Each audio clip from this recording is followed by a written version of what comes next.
Welcome to the BXG podcast, the podcast where pop culture and nerd culture meet at the nexus of the universe and are melded as seamlessly as devil hunting and payroll hunting.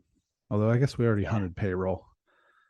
Yeah, now we're just trying to go to the store. It's right there. It's right there. It's right so there. Close. It's right there. I'm not even mad. I'm sweating because it's hot. I wasn't running. I am one of your hosts, the Alpha Donut Guy, Brett Beswick, alongside my co-host, Gregory T. Filson, and the T is for, of course, Red Ryder BB Guns. Sure. Greg, how are silent you? T. I'm great. I just want to know, I hope people know that we're in this together until you're dead. That's the idea. So that's until I'm dead. We're doing this until you're dead. Yeah. Until you're dead. Yeah. So I'm doing okay. I thought today was Thursday. And because we normally record on Thursday. Right. But it's Wednesday. Correct. And I work at a school, so that means that's the third day of the week, and that means I still have 7 days left until Friday, because that's how schools work. So I didn't know, and I texted you about this, but I didn't know it was Wednesday until I was writing tomorrow's schedule on the board to classify with the children what's happening. And they're like, Mr. Filson, you're writing Friday's schedule on the board, which is good because at least they understand that. Mm-hmm. So like, you're writing Friday's schedule on the board. Tomorrow's Thursday.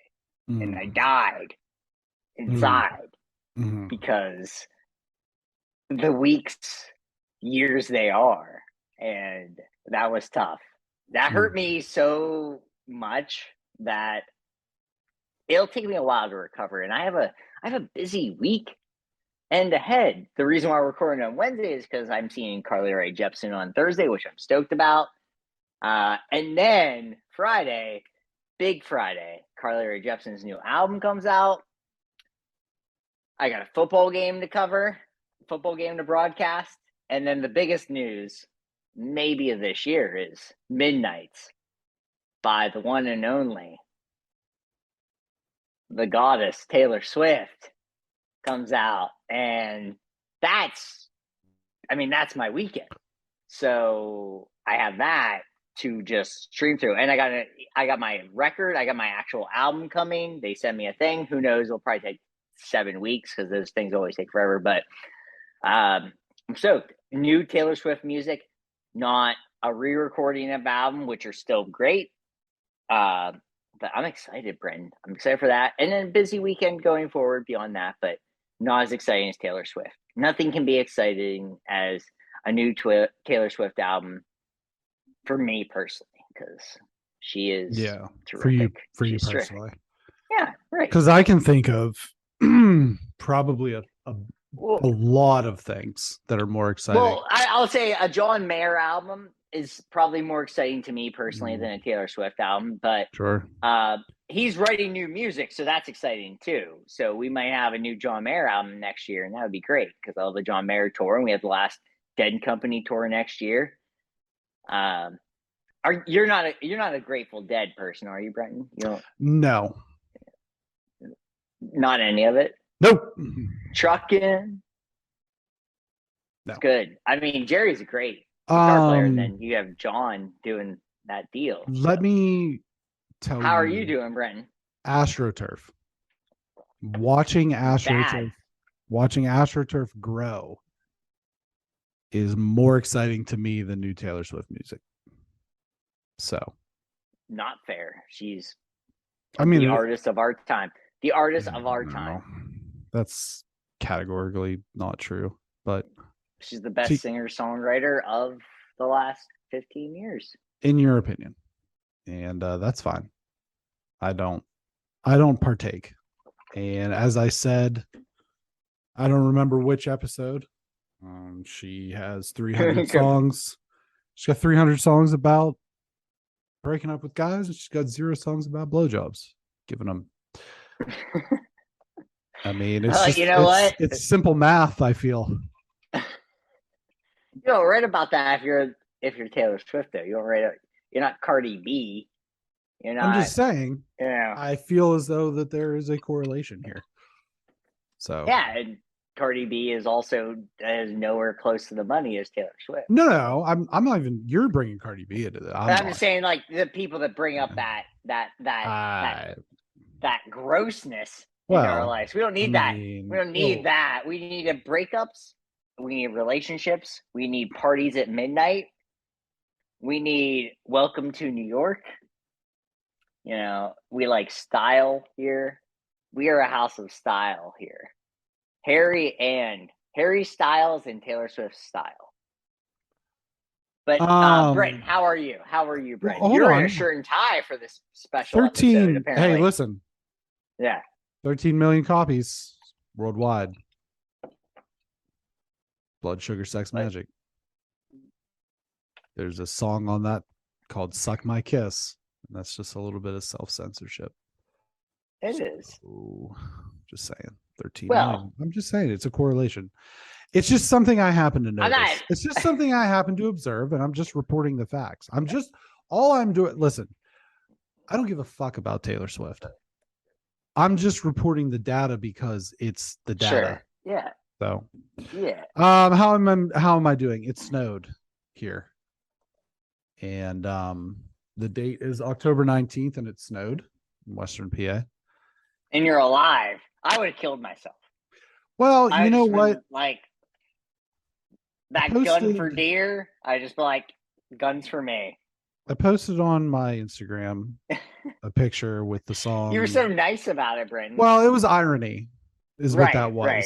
Yeah, I'm sure a lot of people didn't like necessarily understand that, but it was in fact irony,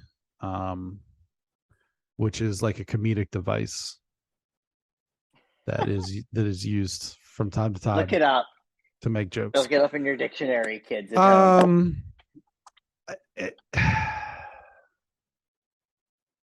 I sighed a lot today. That's well, just, I did a lot of sighing.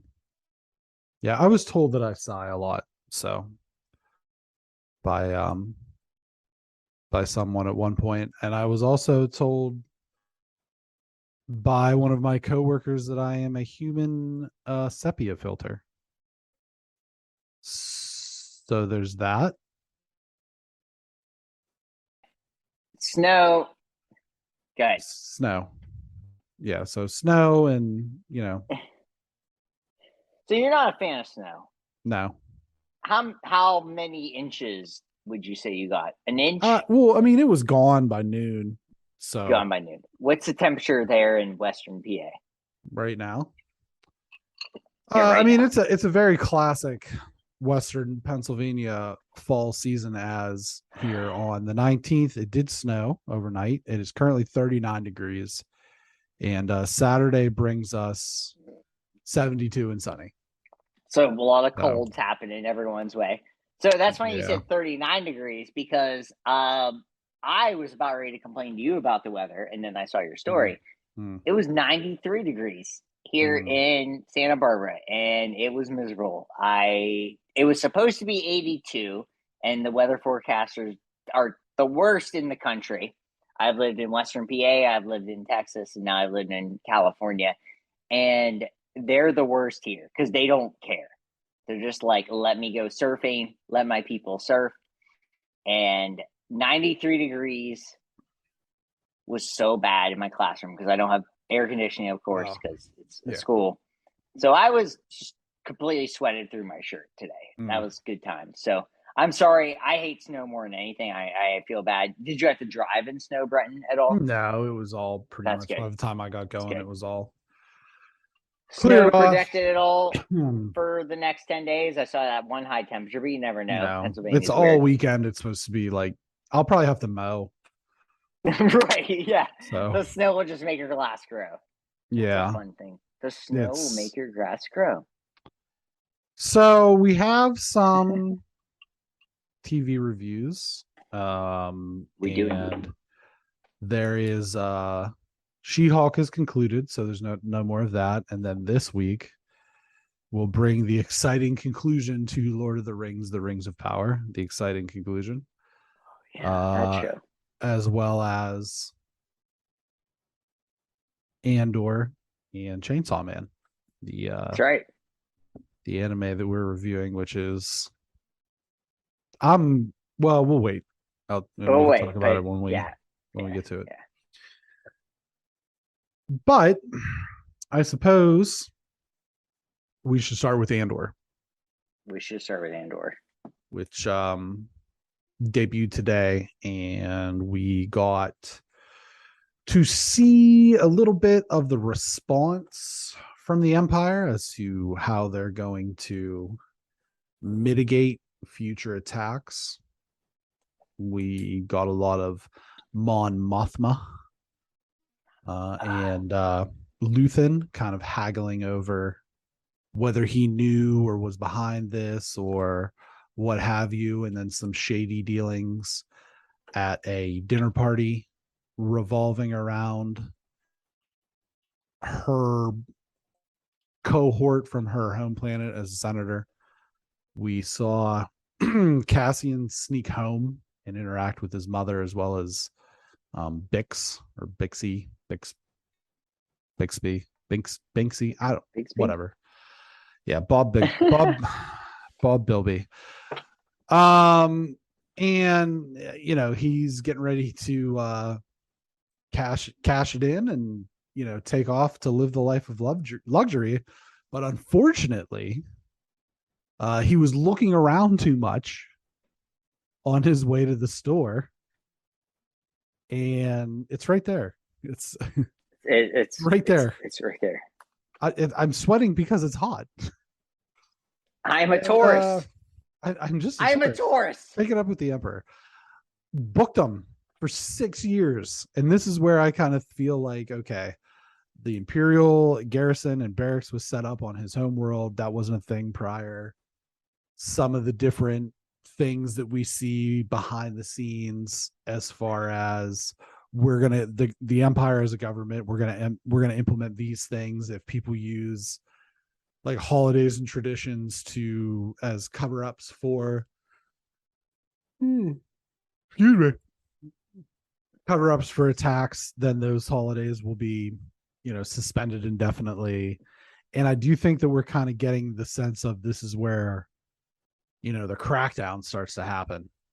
Yeah. And we really get to see the Empire really be shitty, which I like. I want that. We want Empire to be shitty. Yeah. And the back and forth between the two supervisors with the Empire, as she has begun to kind of crack the code on how this rebellion is actually coming to fruition. So what did you think of the episode? So last week's episode, like I said, was amazing. Yeah. I thought, of course you're not going to do the same thing. You can't have that heist kind of episode. You're obviously backtracking. I thought this show was super complimentary in a great way of we need to build a new storyline, and this is where we're going. I love the scene where he's with his chick, and she's asking, and he's got the shower on, and he's doing things, because it was I don't think Star Wars is normally normalized enough, but it's one of those things where you see that in other movies, or you see other people doing things like that, where it's let me put the shower on so I can hide other things I'm doing. It reminded me of Goodfellas. Yes. Yeah. I was it's a Goodfellas scene, and it was so cool. Plus, that chick was awesome. That is this shit is she's just kind of doing her thing, and she has no idea what's going on. So I thought it was really cool. And then when he goes out to just do his thing, to go to the store, it's it's right there. It's literally right there. And I was so frustrated, because they're just trying to stop him any way you can, whether they know or they don't know. We actually don't know at this point.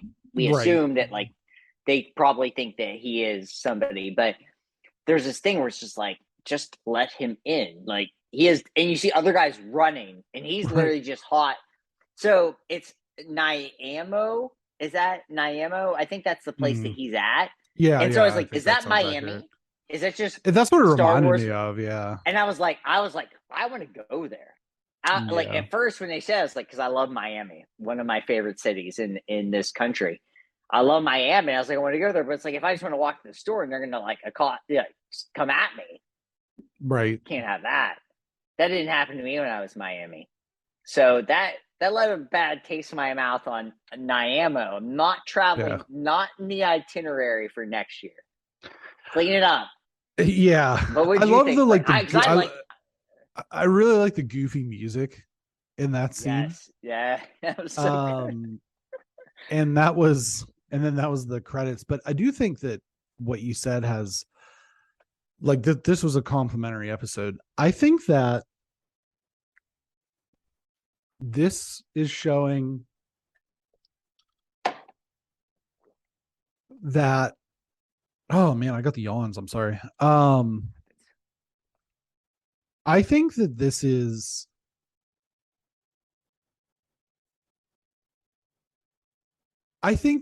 maybe better than The Mandalorian. And I think that the reason why is because there are no wasted moments on screen, let alone filler episodes. And that's been a bugaboo that I've had with both seasons of The Mandalorian, is that there appears to be these sort of just filler episodes. Right. And I think that in each case of this show, of Andor, is that something is moving forward with the plot. Something in every show matters. There's just no wasted time on screen. And I do think that part of that is, the episodes are a little shorter. This one was actually a little longer, I believe. Yeah, but like 46 minutes. Yeah, something like that. It was definitely, I think it was the longest episode of the season. But you can just you can sense, I think you can kind of sense what's going to happen.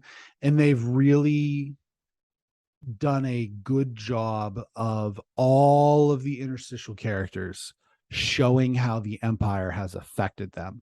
And to this point, he's been able to withstand all of that. There was, when he was a child, that whole situation.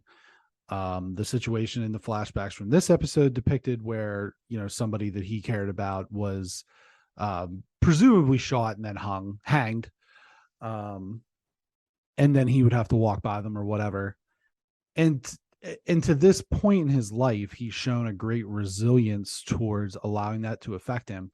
But I think what's ultimately going to happen is that they're going to kill his mom. Yeah. And that's, or they're going to kill Bigsby or whatever her name is. But that, I think, is what is going to be the tipping point for him as this proceeds.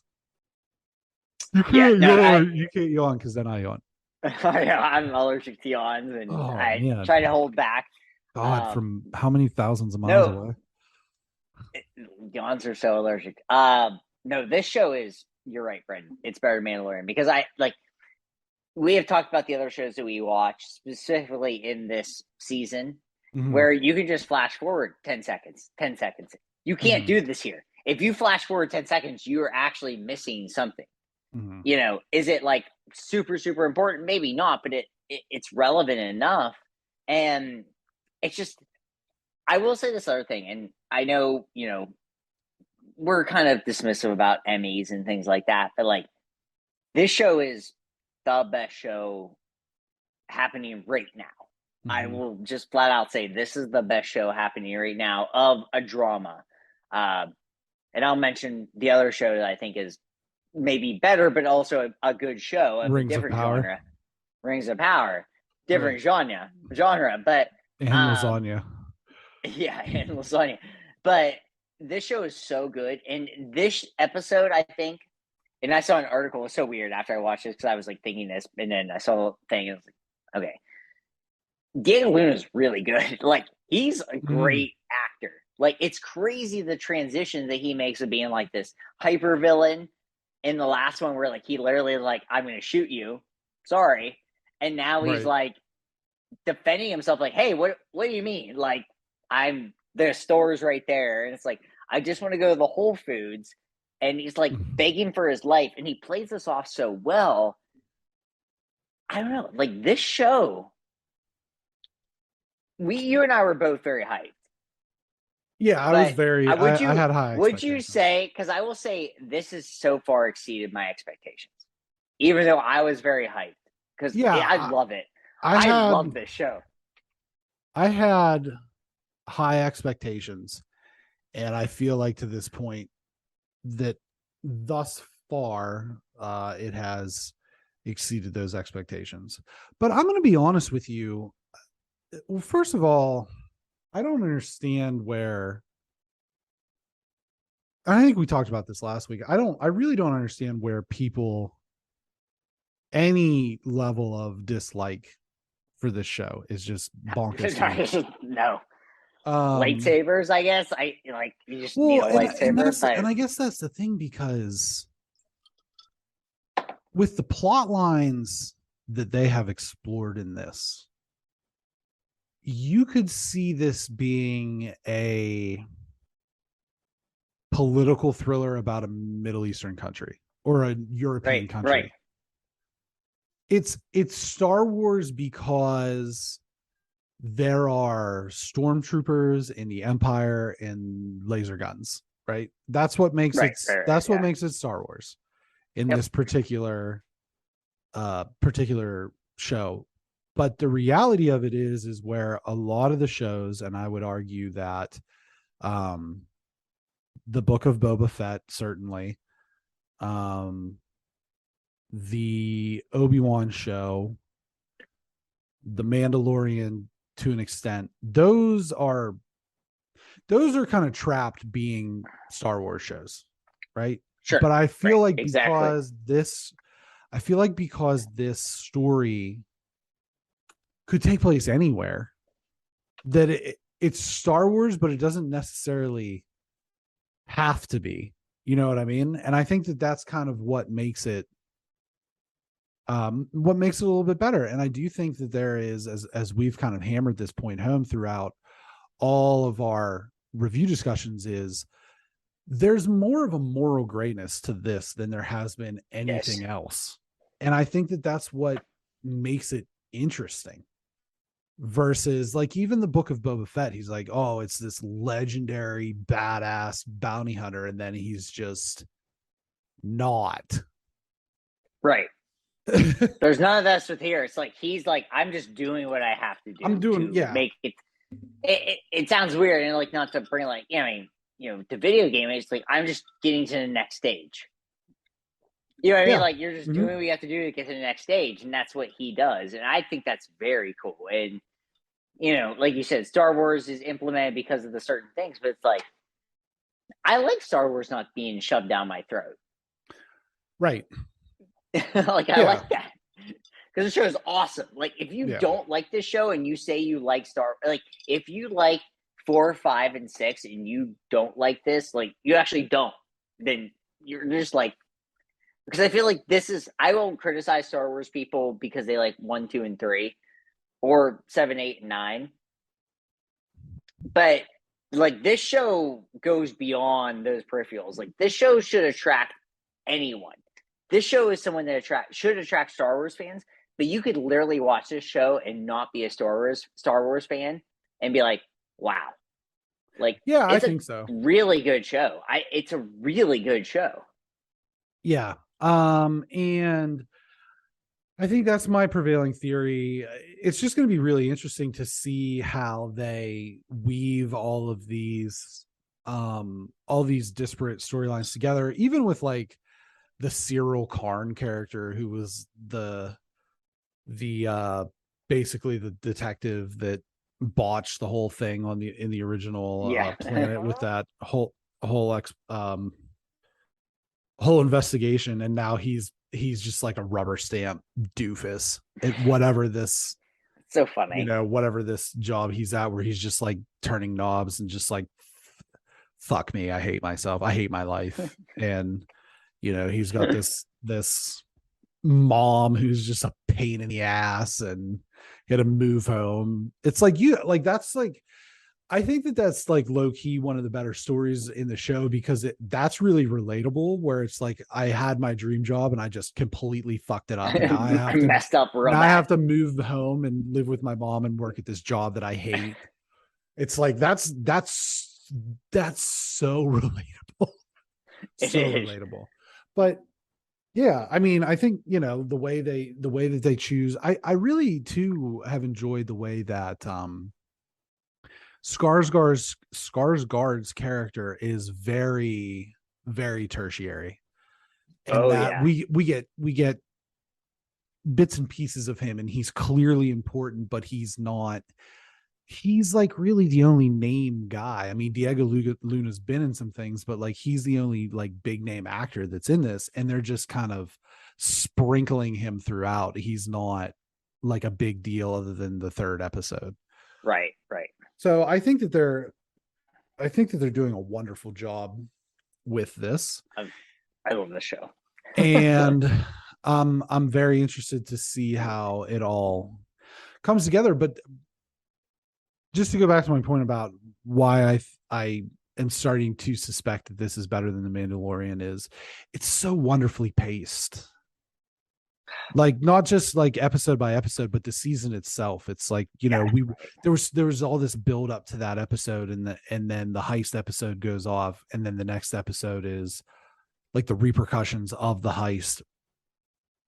And there was tension, but there wasn't, like, you could just tell they're just continuously building these powder kegs. And once they set one off, it's like, okay, now we have to rebuild.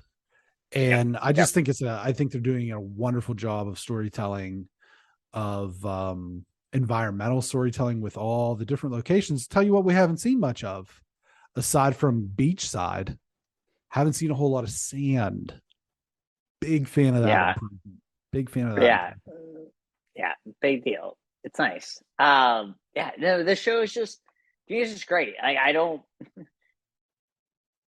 I'm glad that my expectations were exceeded, because I feel like a lot of times we thought about like expectations and maybe they were matched, but definitely not exceeded. And like every episode up until the last two were pretty good, but man, that heist episode and now this one, it's like, this is a show. Like, this is to me now, it's moved on from being like, oh, this is sci-fi fantasy, to like, this is prestige television. Like, you could probably watch this as long as you are a Star Wars fan and you're watching it with someone else that isn't, and you kind of fill the little bit of gaps in, which there aren't that many gaps. No. I'd be surprised. I would be surprised if you're a listener of our pod and like, you're not a Star Wars fan, or your significant other isn't, or your friend. I would like to know what they think if you brought them in, because like, I think this show's super accessible too, because I don't think The Mandalorian is as accessible. No, probably not. Right. Yeah. But this show just works, and it's so good. It just, I mean, maybe I'm just hyped off that heist episode, because I watched it again and I was like, GD, this is amazing. And I would also like you to write in if you have a friend, just in general, because I don't know what that's like. So, well, I'm your friend. Right in. Really? I thought this was just like an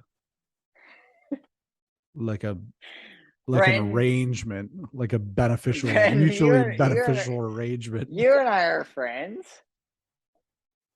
How I am offended and saddened right now. I text you daily. I don't text anyone daily other than you. I am sad. Your mom. I tell my mom I'm alive. All right, let's get out of here. Let's move on. Moving on, and I will amend my previous statement to say that if you have more than one friend, write in, because I don't know what that's like. Hey, you and I, well, you, Ty, and I are friends. I don't know about that guy. Anyway. What? Chainsaw Man.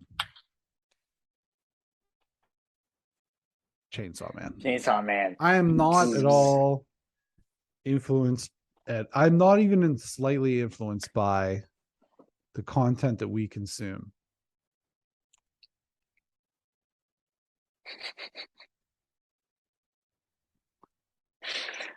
In this week's episode, Denji learns that Miss what's her name?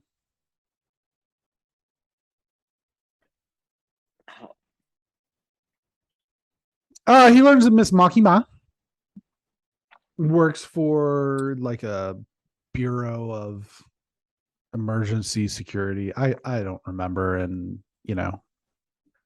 it's late. I'm gonna have a Snickers. I'm gonna have a Snickers, and that's gonna help.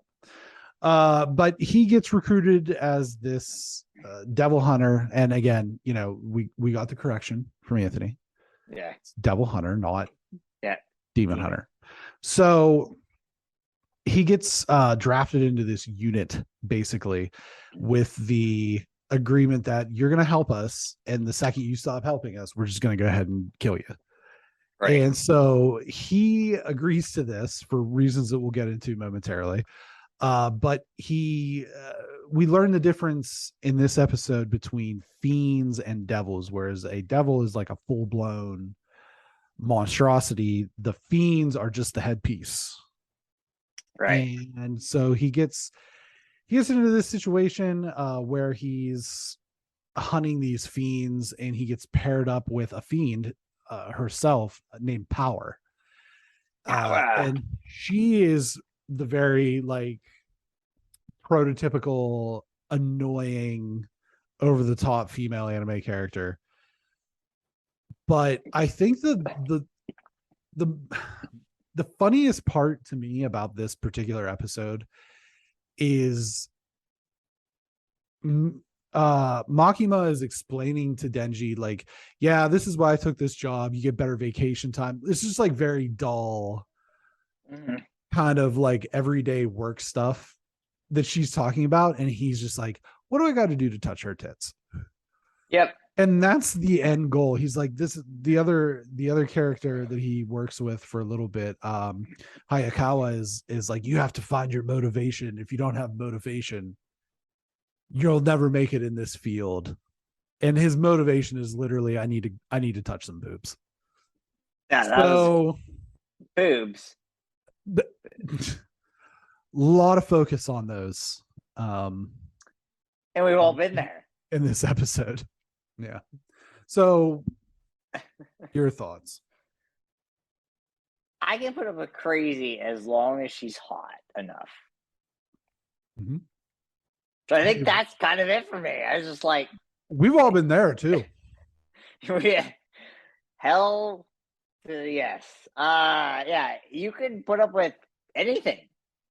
You can put up with anything as long as he, she, them hot enough. And I love that one. I love that they did that. It made me laugh. Like I said, it's my note. I don't have it in my other note. It was a sticky note, but that doesn't matter. That cracked me up.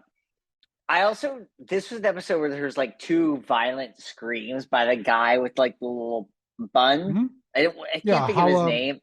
Hayakawa. He was like, ah! And I love that. Like, I love anime for that particular thing. There's like no other form of media where someone just yell. And I'm glad we're doing this because like I like anime. I don't love it as much as I do like it. There's some anime that's just like so weird, so obscure. I don't get it. But this one, like, I get. I also like Baby Saw Dog. I like Baby Saw Dog. Maybe a little plushie. That'd be fun to have around the house. I bet you. I guarantee you that's a thing. Oh, there's so many of them. I looked it up. Very cute. Very cute. And I also just like its boobs. Pochita. It's just like, oh, I don't think I can work with this fiend, but boobs. And it's like, well, yeah, if you've been a person who is attracted to boobs, man, woman, or other, you're just like, I don't know about this, but holy shit, what happened just here? Boobs. And I love it. It's so funny. It's so funny to me. Like, it takes a lot for me to watch a show where I'm by myself to laugh out loud. Like, I'll laugh out loud with other people because you feel like you have to, otherwise you seem like a psychopath. And I'm also someone that will just be like, that's funny. Like, that's also a thing. I'm not a big laugh out loud person. I will watch something. I can watch a very funny movie and be like, well, that's funny. And I'll never laugh. And they're like, well, this person's the psychopath. But when he said the thing where he's just like, boobs. Like, there's a portion, because I watched this with subtitles, of course. Yeah. Of course. Because I watch everything with subtitles that we do for the show because I want to make sure I catch the dialogue. And I was just like, he literally just goes boobs. There's one part where it's just he says that, and it sounds like 4 words, but that's literally all he's saying. And it absolutely killed me. Like, I just had to like slap my desk and be like, this is so funny because this is just like, you know what it because is? the show is so violent and so obscure and everything else, but then he's just like boobies. And it was in that moment that the show about a man who pulls a cord out of his chest and grows a literal chainsaw out of his face and arms became more relatable than any other show that we've ever watched. Sure. Oh, hell yeah. Yeah. Because I can't pull this cord out of my chest and do this, but I've been like, man, this girl's annoying, but if I can deal with crazy if they're hot enough. I can deal with crazy if she's hot enough. And boobies. I do think I thought this episode, honestly, we're only 2 episodes. I thought this episode was just like hilarious. It was so funny. I don't know how this actually goes, and anime can sometimes be funny, but most of the time it's like almost super serious where it kind of makes me feel weird. But this episode was so funny to me that I couldn't stop laughing, and I might have missed some things because I was like, this show was trying to be like so outlandish. Yeah. And I loved it. I thought it was hilarious. I think that boobs. Plus, it's a fun word to say. 80085, everybody. I think that they're starting to like. It's one of those things where every fantasy thing's going to have some version of a troll. You know what I mean, or a goth, like whatever. It's just one of those genre tropes, right? And I do think that boobs are one of those genre tropes for anime in a lot of cases. And just the unnecessary sexualization of yes, it's over the top. Oh, he lands in her chest when he passes out too, which is so funny. In the intro song, there's like a 2-second pause of just Mikami. I'm saying it wrong. Hang on, let me pull it back up. I have to see it. Makima. I think it's Makima. It might be Power, where she's bent over in a bikini.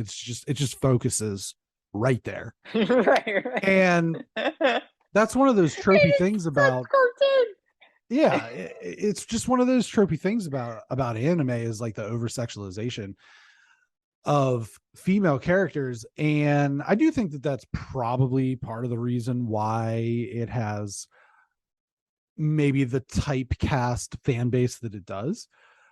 But I also I see some other tropes, the whole we're getting the team together thing, and we're gonna have a couple, which I love a fucking getting team together. We're gonna have a few episodes of getting the team together, and then I think we're probably going to be introduced to whatever the major conflict of this episode or this season is. But I really like the show, and I texted you that it's been so long since I've just been all in on an anime show. And I've tried to watch like Attack on Titan and some of these other things, but I feel a smack of nostalgia for this because it's been since, other than like maybe a couple movies here or there. I know we did that weird Netflix bubble movie, but it's been so long, like really since college. So almost 20 years now that I've been really this in and invested on an anime series. And it just slaps nostalgia for me. I'm really excited to continue to watch this and see where it goes. I'm just me too. And just to see, like, because this Denji character, man, he's something else. I mean, he's just like an idiot, and he's so stupid. He only cares about two things, and you know what they are? Yep, TNA. Boobs. I like his outfit. I mean, you do like his outfit. You know, I don't know if I've ever worn just a white shirt and a black tie in my life. Gotta roll the sleeves up too. You gotta roll the sleeves up. I might just wear this every day. Just do it. Yeah. What would stop you? Put a little blood on it, a little fake blood. Only having one white shirt. I'm not Don Draper. I don't actually don't know if I own a white shirt. I don't think I do. But, I digress. Yeah. Great show. Yeah. Chainsaw Man. Vroom. Vroom, vroom. Let's move on. Boom. The season finale of Lord of the Rings, The Rings of Power. And I'm just going to break it down like this. The stranger is Gandalf. Halbrand is Sauron. They made the rings. Elrond still looks like Dr. Oz. And I kind of zoned out other than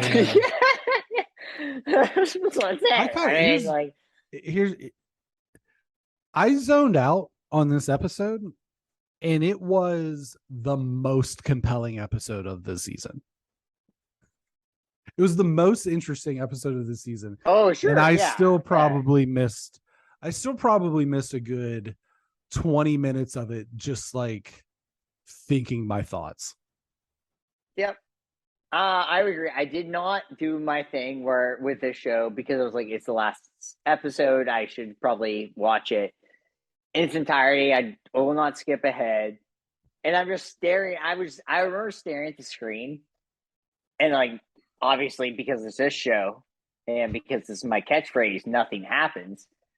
And then something would happen. And I remember, like, so this is Wednesday. Monday, I'm watching this. And I, like, sprung back to life.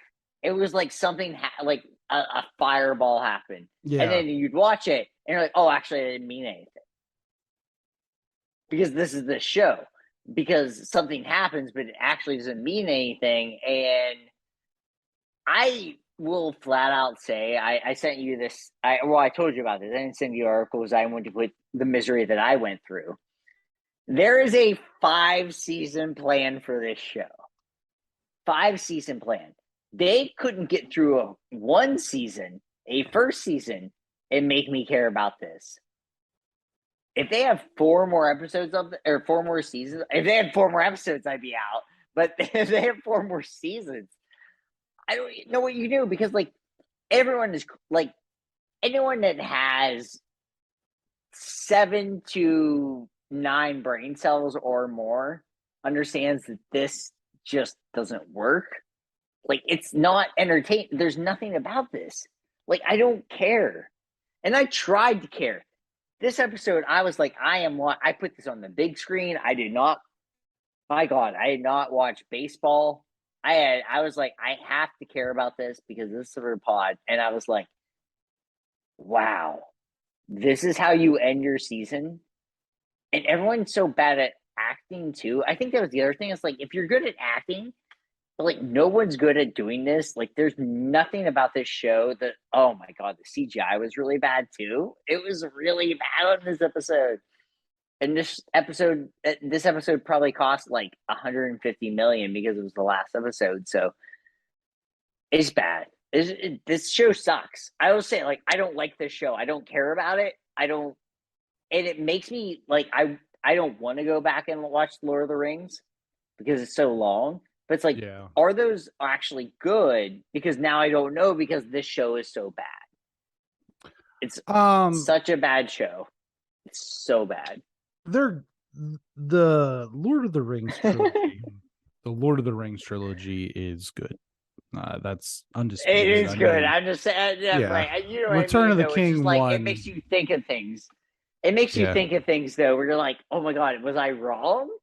Because I was only 20 something at the time, and it's like, well, it's kind of the I... same way that we look like now with these like I wasn't even. I was iffy, 17, 18, but I guess.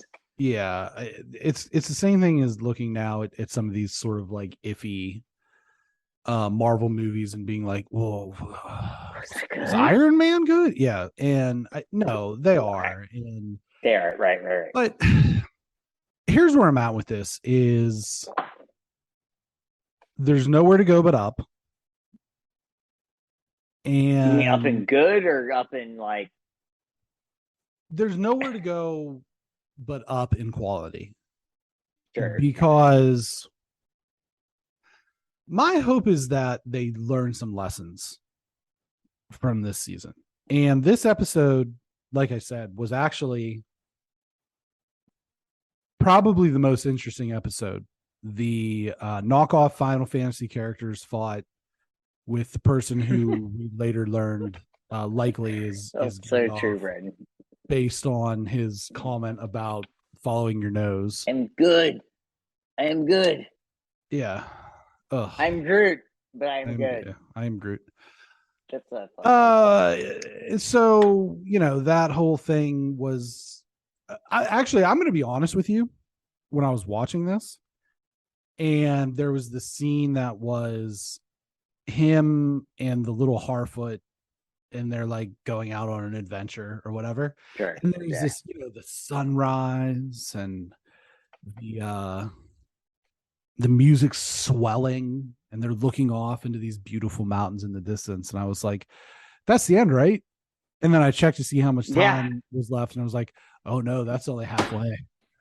Oh my god, I did the exact same thing, Brent. I literally did, because I was like because it was literally where I was watching this at school, and it happened right during my recess.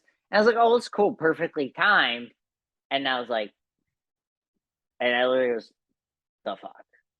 So, in addition to that, yeah, the twist with Halbrand is interesting to a degree, but I think I think that part of the problem is that the internet sucked the fun out of this, because everybody was so far up this show's ass on like Nerdist and IGN and stuff, where they're doing these, we have to do these prediction things, and it's, he's the stranger Gandalf.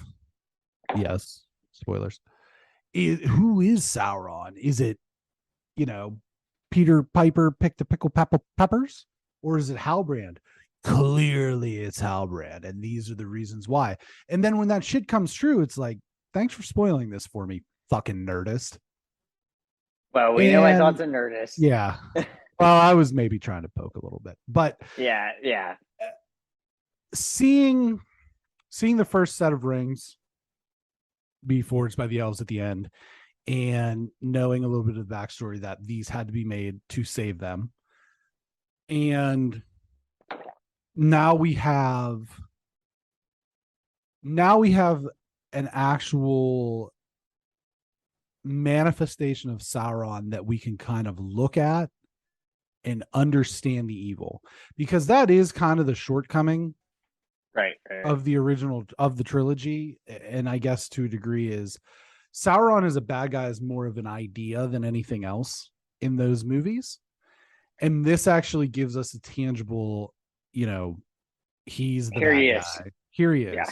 Not sure how he gets 12 feet tall and puts on a giant helmet. And I always found it weird that he had like a suit coat, kind of like, if you he wants to look proper.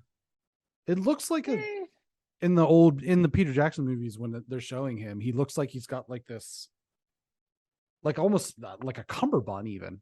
Well, he had a wedding to attend.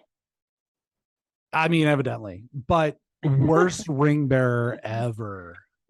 Yeah. Anyway, so I have a dog or a child do it. As much as I was a ring bearer. I was the cutest ring bearer ever. For anyone asking. Shocking. So cute. Ring bearer. Yeah, I mean, I remember you were the ring bearer at my wedding. as a small child. I was not a ring bearer wedding. I wore the chicken head and I danced. I was at my mom's wedding. My mom's second wedding. Not my second wedding. I was married. You were just but a lad. But I am my young son cute. Gregory. I am so cute. I'll tell you what. Match me up with any of your children are very cute, Brendan. I will say this. I will 100%. I'm a very cute child. I'm a cute man, but I was a very cute child. Very cute ring bearer. I will say your children are cute though, Brendan. Nothing on that. Your children are cute. Yeah, whatever. We're here to talk about the rings of power. Okay. Your children are cute, Brendan. I just want them to know that I know that they know they're cute. Clears up the stuff though. I will say that. I have hope for this show. After the finale. I don't, but okay. Moving forward, there's nowhere to go but up. But I will say, like I said, I hope they learned some lessons from the first season. To maybe be a little bit more direct. I'm trying to give honest feedback. Try to make the storytelling a little bit. I'm glad that they had the twist and everything, but maybe be a little bit more direct with. Don't drag things out so much. And I think that is really what hurt this, is that this was an 8-episode season 1. I think it could have been 6. And it might have tightened things up a little bit, and it would have been better. And I will say that they could tighten it up and still made it 8, but just make it 30-minute episodes. 45 minutes. Yeah, 45 minutes. Yeah, I will say like that. Yeah. Every time I clicked play and it said an hour and 13 minutes, I was like, fuck. Where's the knife? Seriously. Just, Yeah, it's bad. Yeah. And if you're a video watcher, check out our Andor video. But obviously, if you're listening to the pod, we refer to this, that show's so perfectly paced. It's exactly as long as it needs to be. And there are no wasted moments on screen. Right. And that's where this show, and even House of Dragons, struggles a little bit.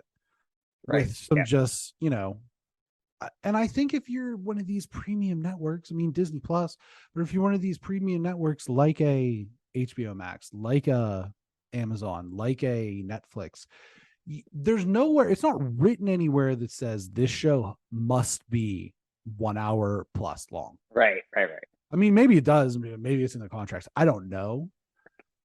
It's not ABC at 9 where like your show has to be 52 minutes because of commercial breaks. Right. And I just think that it's one of these things that Disney does a lot of things that are wrong. But I think I think that, and I'm not just talking about, buying products from sweatshops. I think that the one thing that they have gotten right with the Disney Plus shows is that they're exactly as long or short as they need to be. And not a second longer. And I think that that's really important. And that is a lesson that could be learned by some of these other networks, specifically when it comes to this show. And that's all I have to say about it. I agree. I won't say anymore. I will say I did not enjoy this. I hope it's better going forward. Fair enough. House of the Dragons. Episode 9. The penultimate episode of season 1 of HBO's Game of Thrones, House of the Dragons, sees utter, what I can only describe as utter tomfoolery. And the king is dead. May he rest in peace. Long live the king. Long live the king. And the Greens, which is the High Towers, the Queen, the Hand of the King, et al., move to install Aegon, second of his name, as king of the 7 kingdoms, protector of the realm, yada, yada, yada. And you mentioned the Bisque. The Bisque? The lobster was the lobster bisque. It's a lobster bisque, yes. And he wants no part of it and tries to hide in a whorehouse.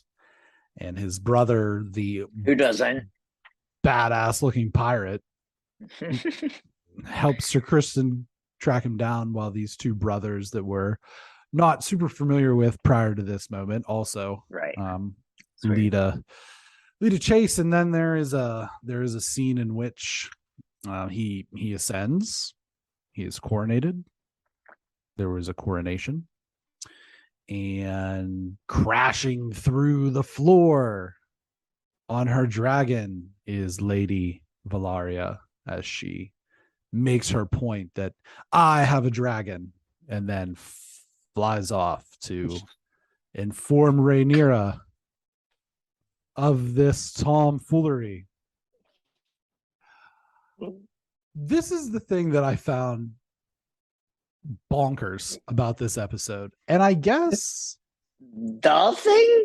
Yeah. The one thing? Okay. Well, it's a collection of things, all of which happened very close to the beginning. Sure. Some would say the very beginning. She just says he changed his mind. It's a guy who changed his mind. He let me know. Yep. And because everybody was on board with that from the jump, I mean, they were already planning some bullshit. Like, oh, he changed his mind. Good enough for us. You know, no witnesses necessary. We trust your judgment, clearly. And, you know, the one guy who dissents in this opinion is forced to sit down so hard that he shatters his orbital socket and dies. Other than that. Yep. What is it with eye wounds in this show? I just want to say that. Well, it's gross. A lot of eye wounds. It's because it's gross in this show. Yeah. But you know, the raised eyebrow stance of how this all shook out aside, I, you know, obviously a big fan of the palace intrigue and so on and so forth. And Aegon just being a bitch and running away was also very funny, because everybody wanted to compare him to Joffrey, but Joffrey was very power hungry, and this guy he just wants to drink and whore. Get out. Yeah. He's basically his brother's a pirate. He's basically a cowboy. Boobs. So what was your take on episode 9? I didn't like it. I liked this episode. I liked it. Okay. So I did not like it, but I will say it was not like something I hated. I just expected a lot more like people to like burn in fire. So this is my thing, is I did not like it because of my expectation. That's what I should say. I did like it based on what had actually happened. That's how I should. So I wasn't expecting what I got. And so at first I was like, oh, people should be dying. There's all these things. But then there was all this intrigue. And it's all this stuff that you have specifically talked about, like this house intrigue, all these different people.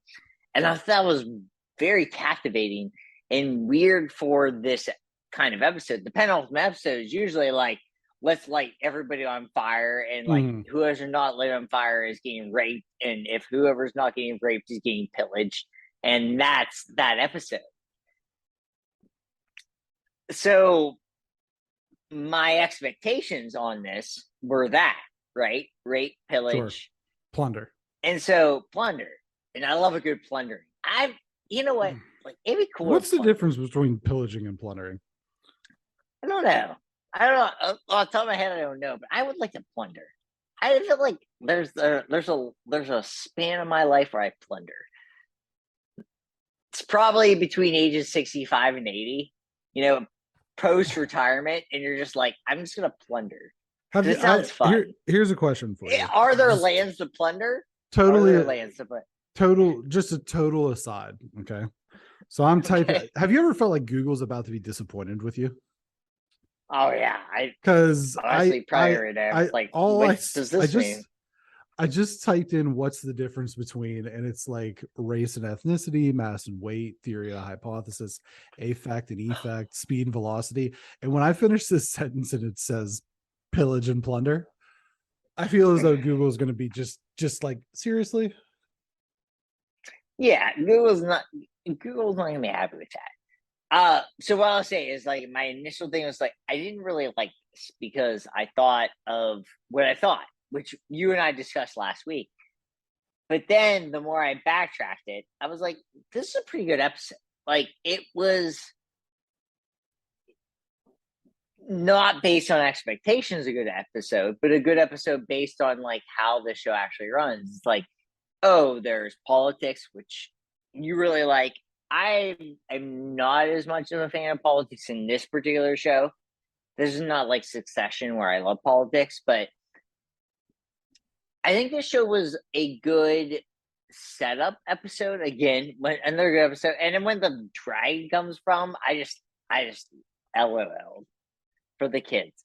When the dragon comes out, I'm just like, the fuck is happening right now? It was so. I will say, I'm sorry, it was bad. I thought that was bad. I thought it was like corny as fuck. I like did not like it. It was just so. I didn't like it probably as much as you did. I thought the episode was fine because of the architecture of it beginning, but I thought the last 15 minutes were like, oh, we're just trying to be Game of Thrones now, and I did not think that was. I mean, it is. Cool. It is Game of Thrones, right? But I know what you're saying. You know what I mean? Yeah, I know what I mean. I think that like, I'm going to be honest with you. I was waiting throughout the entire episode for like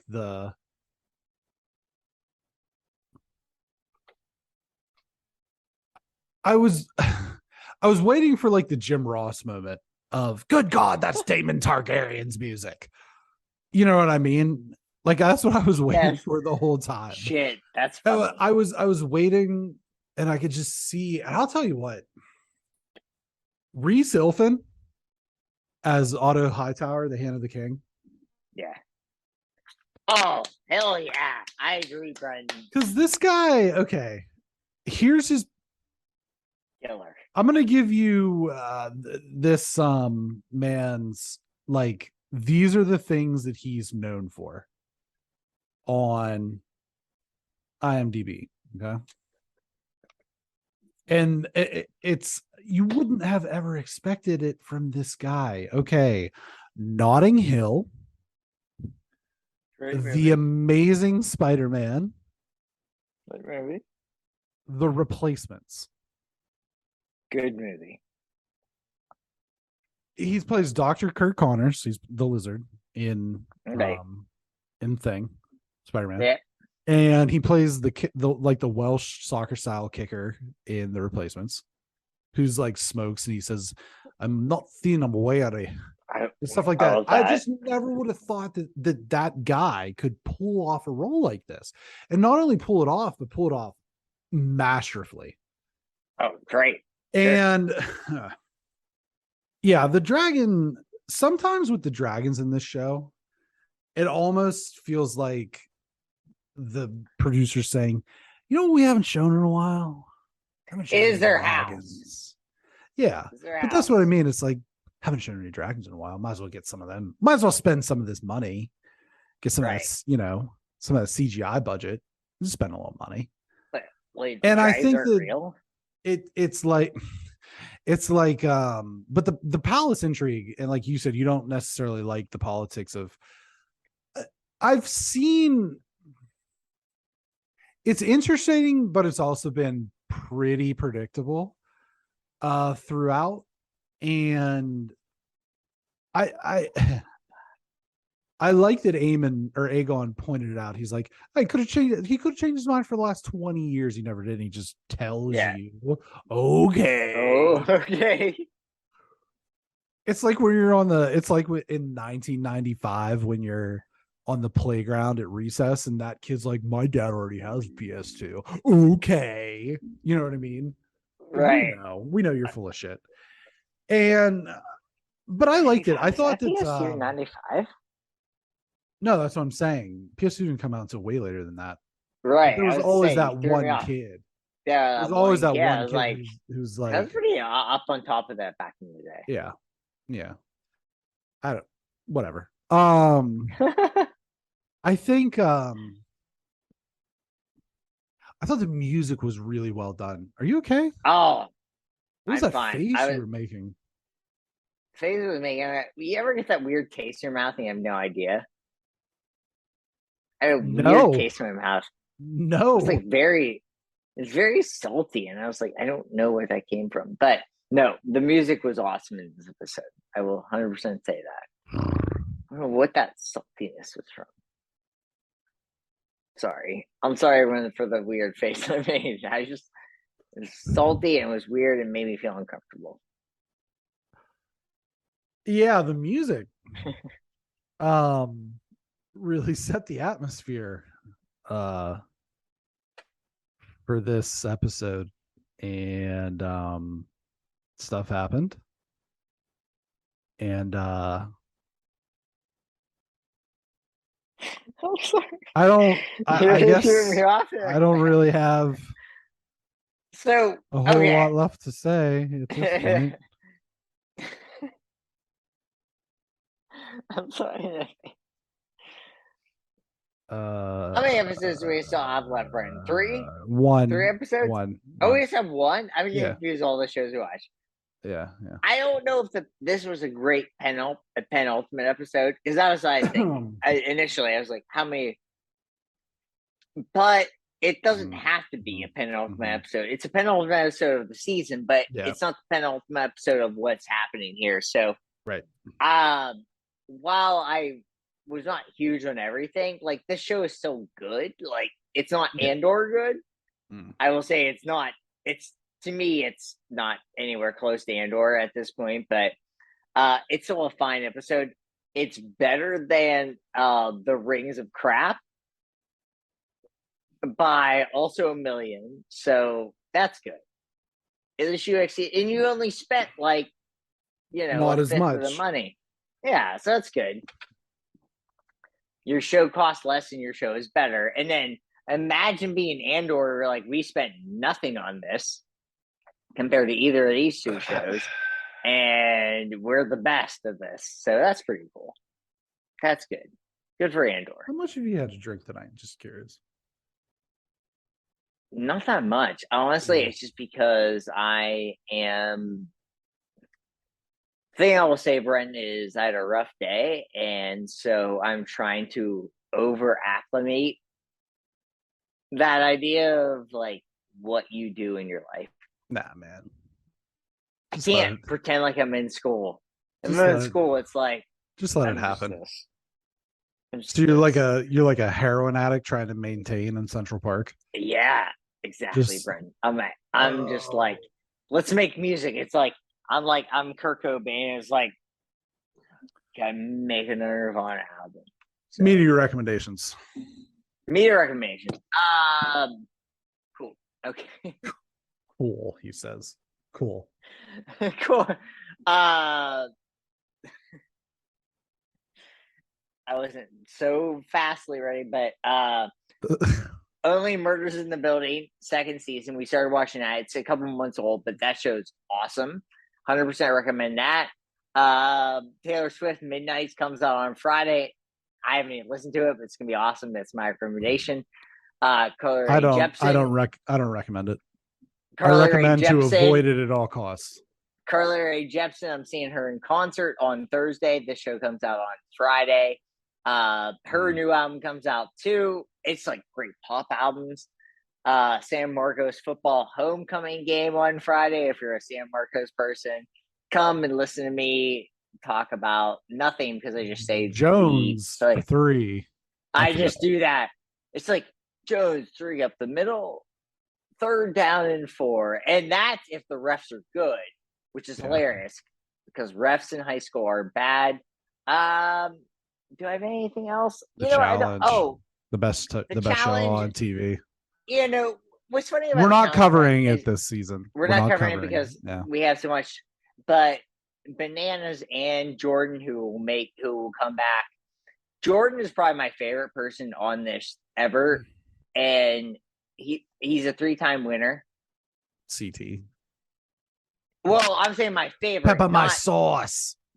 My thing about Pepper Jordan my though, is sauce. He's got a weird mullet. I love CT, but Jordan always is like just so cool. Like Jordan, like CT, I'm not sure I can hang out with because like I might die. Right. I might die hanging out with CT. Jordan, like you can actually hang. But what are your media recommendations, Brent? Speaking of guys on the challenge that might make it so you die, Turbo, man. He looks like the bad guy from a Christopher Nolan movie. Jesus Christ. I like Turbo. I don't even know how to like talk about Turbo. When you are a pussy chicken. Like and you are pussy so and you are chicken. Weird. You are pussy chicken. He's so weird. All right. It's just like, should I have just been weird in life?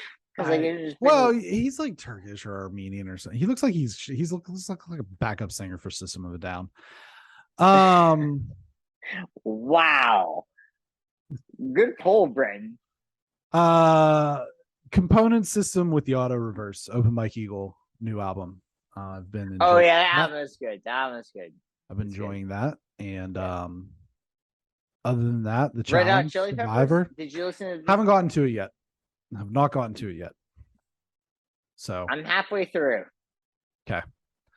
I'll say. You have to imagine that this dragons being these nuts across your face. Sorry.